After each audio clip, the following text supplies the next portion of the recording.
लाल चौबे गांव का एक ऐसा आदमी था जो खुद को गांव का आइंस्टाइन समझता था। वो हमेशा कहता, भाई आदमी को बड़ा सोच रखना चाहिए, मैं तो बड़े बड़े काम करूंगा ताकि लोग कहें वाह हरिलाल वाह। लेकिन असलियत ये थी कि हर बार उसकी बड़ी सोच गांव में हंसी का बड़ा कारण बन जाती थी।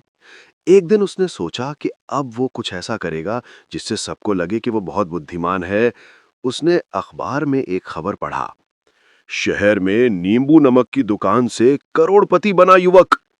हरीलाल की आंखें चमक उठी। वो बोला, अरे नींबू और नमक तो गांव में फ्री में मिलते हैं, बस अब तो मेरी किस्मत चमकेगी। अगले दिन हरीलाल ने अपनी पत्नी से कहा, भगवान कल से मैं बिजनेस शुरू कर रहा हूं। पत्नी बोली, कौन सा बिजनेस? हरीलाल बोला, नींबू नमक वाला। पत्नी ने माथा पकड़ लिया और बोली, भाई लोग नींबू नमक खाते हैं, पहनते नहीं, कौन खरीदेगा? तभी हरीलाल बोला, तू औरत है, तू क्यों जाने बिजनेस का दिमाग।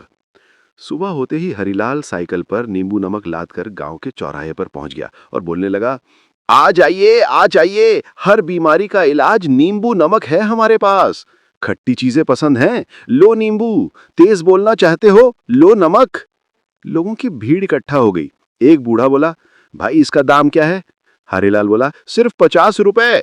बूढ़ा बोला, इतने में तो 1 किलो नींबू आ जाएगा। हरीलाल बोला, वो साधारण नींबू होगा, मेरा वाला बिजनेस नींबू है। 3 घंटे तक हरीलाल चिल्लाता रहा, पर कोई भी उसका नींबू नमक नहीं खरीदा। शाम को वो थककर बोला, लोगों को समझ नहीं आती महान चीज की कीमत। अगले दिन उसने फिर अखबार में पढ़ा, मोटिवेशनल स्पीकर ने लोगों को सिखाया, सोच बदलो, जीवन बदलो, और बन गया करोड़पति। हरीलाल बोला, बस अब मैं भी मोटिवेशनल स्पीकर बनूंगा। वो अगले दिन मंदिर के सामने जाकर माइक लेकर बोला, दोस्तों जिंदगी में अगर गिरो तो उठो। गांव का रामू बोला, कहां गिरे हम? हरीलाल बोला, कहीं भी, बस उठने की प्रैक्टिस रखो। और फिर वो बोला, हर सुबह सूरज निकलता है, इसका मतलब क्या है? बबलू बोला, दिन हुआ है। हरीलाल बोला, गलत, इसका मतलब है भगवान कह रहे हैं उठ जा बे। गांव वाला ठहाका लगा के हंसने लगे। तभी एक बच्चा बोला, अंकल आप बहुत फनी हैं। हरीलाल बोला, फनी नहीं बेटा, फिलोसोफर हूं मैं। शाम तक सब लोग हरीलाल गुरु को जोकमैन कहने लगे। अब हरीलाल की होशियारी का चौथा स्टेज शुरू हुआ। एक दिन उसे पता चला कि शहर में बैंड वाले बहुत पैसे कमाते हैं। वो बोला, अब मैं म्यूजिक में करियर बनाऊंगा। उसने अपने दोस्तों को बुलाया, देखो मैं बैंड बनाऊंगा, हरीलाल एंड ग्रुप, तू ढोल बजा और मैं लीड सिंगर रहूंगा। अगले दिन ही पास के गांव में शादी थी। हरीलाल वहां पहुंच गया अपने बैंड के साथ। मालिक ने पूछा, कौन सा गाना आता है? हरीलाल बोला, सारे आते हैं। जैसे ही बारात चली, हरीलाल ने गाना शुरू किया, ऐ मेरे वतन के लोगों। बारात वाले बोले, भाई ये देशभक्ति गाना क्यों? हरीलाल बोला, क्योंकि शादी भी तो देश की सेवा जैसी है। लोग हंसते हंसते लोटपोट हो गए। दूल्हे का बाप बोला, भाई बंद करो ये टेंशन वाला गाना। हरीलाल बोला, ठीक है, अब डांस नंबर। फिर गाने लगा, सुनो गौर से दुनिया वालों। वो झूमने लगा और पीछे वाले ढोलिये ने गलती से बैंजो की तार तोड़ दी। पूरा बैंड बेकाबू होकर ढोल, माइक और तारों में उलझ गया। बारात में हंगामा मच गया। हरीलाल बोला, ये सब म्यूजिक की पवित्र आत्माएं हैं जो नाच रही हैं।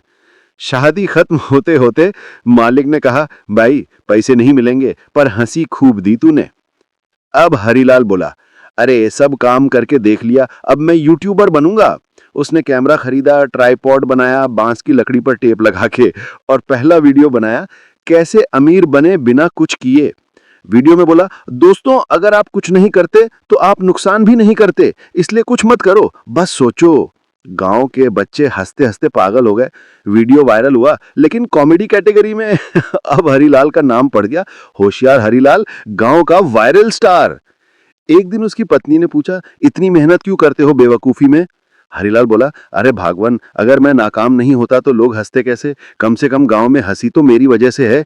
पत्नी भी हंस पड़ी, हाँ तू नहीं होता तो गांव में उदासी छा जाती। हरीलाल बोला, देखा हंसी भी एक बिजनेस है। और उसी दिन से उसने नया बोर्ड लगाया, हरीलाल का हंसी केंद्र, हंसो और टेंशन भगाओ। गांव में लोग सच में उसकी दुकान पर आते और हंसी सुनकर खुश होकर चले जाते। हरीलाल का नाम हो गया हंसी के व्यापारी हरीलाल चौबे।